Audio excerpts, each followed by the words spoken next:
Bir күні Майнкрафт әлемінде бейбітшілік орнап тұрғанда, кенеттен аспанда қара бұлттар жинала бастады. Бейбіт тұрғындар жерастыдан шыққан, күші мен құдіреті басым қаскөй зұлымның шабуылына ұшырайды деп қорқа бастады.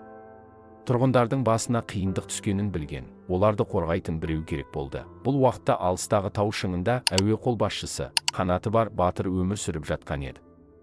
Оның үлкен әрі мықты қанаттары бар еді. Ол аспанды бағындырып, желдің күшін қолына алатын. Ол Майнкрафт әлемінің нағыз қорғаушысы болғандықтан, оған осы қиын жағдайда тек біреу ғана үміт арта алды. Тұрғындар оған хабар беріп, көмек сұрады. Әуе қолбасшысы дереу әрекетке көшті. Ол аспанға көтеріліп, қара бұлттардың артында жасырылған жауды іздеді.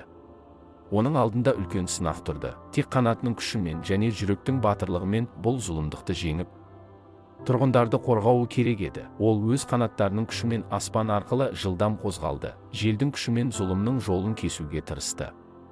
Әрбір шабуылда ол өз қанаттарының күшімен зұлымдықты кері қайтарып, қара бұлттарды ыдыратты.